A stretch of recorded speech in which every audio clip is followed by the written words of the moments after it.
So I'm going to take a few minutes just to say hi. I haven't been posting because I've been very busy taking care of two estate sale cleanouts, which we get called to do occasionally, and we're grateful to do. We want to honor the person that has passed and go through their items and make sure the family gets paid and that everything is researched and tagged and cleaned. So that's why I haven't been posting.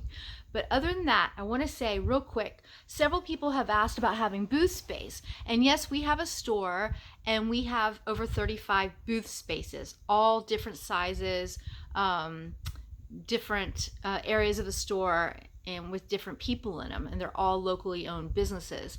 Some things I would suggest real quick for the top of my head, wish I'd written this down, but I didn't, is please pop in once a week, and even if you have nothing new to add to the booth, rearrange your items, change the eye level, move things from left to right so that when the regulars come in, they don't see the same thing when they're spanning it and go, oh, no one in this booth has changed it up.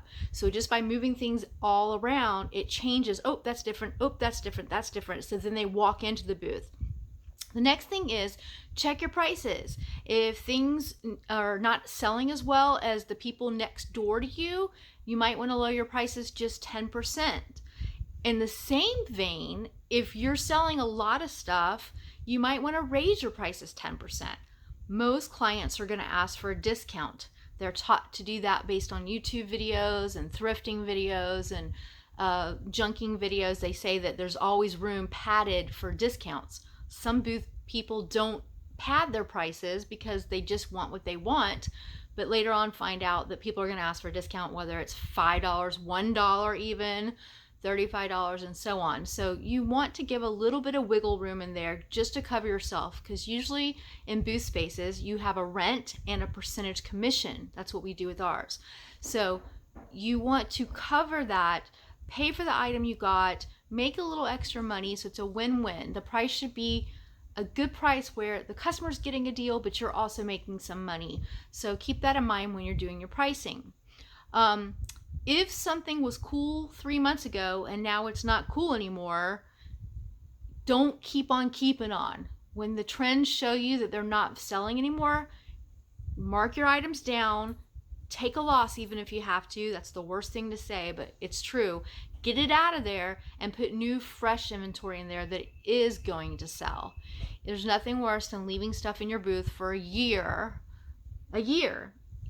If it hasn't sold in 3 months, it's time to change the price, move it around, or consider discounting it, or take it out and bring it back in if it's a seasoned item. Check the other booths in your store and see what other people are doing and get ideas. Have displays that are for sale. That way you're using your entire space, not just not for sale, not for sale, not for sale. Most people are going to ask if they can buy the displays. So if you have a display like a bookshelf or a table that you're also for sale, you're using your booth completely and making yourself more money because everything in the booth is for sale. Now, granted, there's some things that are not for sale. So write NFS, not for sale. And let the staff know that. Let them know that they can contact you if someone asks. And sometimes it's time to change it up and you're had that display for a long time and it's time to change it up so you will sell the item that day. Just know that. Talk with the crew. Your staff at your store is selling your stuff. It's good to make friends with them. It's good to let them know like what's going on with you. Like, hey, I'm going to be out of town for a week. Can you keep an eye on my booth? Hey, I just bought a bunch of inventory of socks and let me know what people are saying. Are they saying they're too expensive? Do they love them? Do they say things like, oh, if these were just a couple dollars less, I would have purchased them? Let the crew know and the crew will help you back. And that way they want to sell your items because they want a store that's open so they have a job. And they want you to make money so you keep renting from us. And we want everyone to be successful. So they are your ally. Talk to the shop owner. Make sure you send them messages and updates. Don't overdo it. I am a shop owner. Some people send me messages all day long like, do you think this should be 5? Do you think this should be 6? Those aren't the questions you should ask. Look around. See if your neighbor's selling the same thing you're selling at 45 and they're selling it for 30. Maybe you should consider selling yours for 35 or 30 instead of 45. So it just depends. If your thing is a one-of-a-kind, true vintage, rare find, raise the price up because the right person's going to want it. It's not just one of the 10 to 20 to 100 people that come in that day. It's going to be that one person. Make sure you have an Instagram. And the store should have an Instagram. We do. And we tell our consigners, let us know what your name is on Instagram, and so that we can post some of your posts. We're here to make you money, because if you're not successful, we're not successful. So just remember that your shop owner is your ally. They're not there just to take rent from you and do nothing and eat bonbons all day and go on cruises or something. I work very hard, and I really protect my consigners, and I want them to be successful. So just know that there might be some out there that aren't that way. And if you're in a antique mall or a store, a vintage store, that the staff doesn't seem like they care, or the owner doesn't seem like they care, maybe it's time to look otherwise. If there's rates that are cheaper in town, I get this a lot, we charge a pretty good deal of rent. And the reason why is our rent is really high. The rent we pay for our building is we don't own it.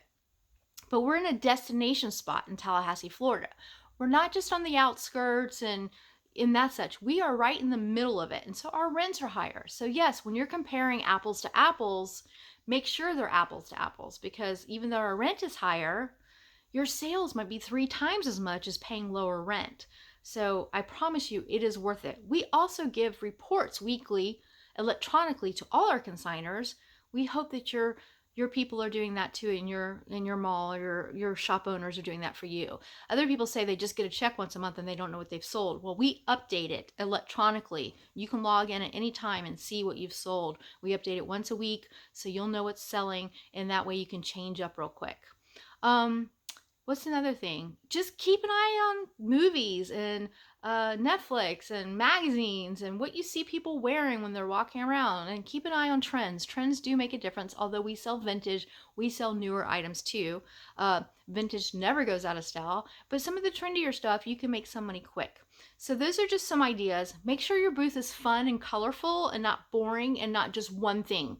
Never just carry handmade items or macrame wall hangings or just comics. You want to mix it up, because that person that walks in, each person has something they're looking for. If you're only selling comics in your booth, the people who aren't there for comics aren't going to buy anything. But if you have a lot of comics and then a few tchotchkes or knickknacks or framed art or such, you'll make more money. So diversify, make it fun and colorful, and have fun with it. If you're not having fun and making money, it's not worth it. And you should be having fun and making money, because that's what we do at The Other Side Vintage. We love our customers. We love our neighborhood of Railroad Square Art Park. We love our town, Tallahassee, Florida. It's my hometown. And we love our booth owners. So support one each other, help each other, talk it out. If you have any questions about your own booth space, or as a shop owner, some difficulties you're having with certain consigners, we've had to let some consigners go, unfortunately. It doesn't happen often, but if one consigner brings down the rest of the group and the morale, it's time to go. If one staff member brings down the morale of the rest of the crew, it's time for them to go, no matter how much they do in sales or such. So support one another. Send me messages, theothersidevintage@gmail.com. My name is Zan, Z-A-N, and I'm on Instagram as Zanarchy93 on Instagram, and The Other Side Vintage is also on Instagram. Thank you for following us on YouTube. If you have any questions, please comment below. Thank you for following us. We really appreciate it. We're going on our 20th year in business. We're family owned, and we are grateful beyond belief. Thank you so much.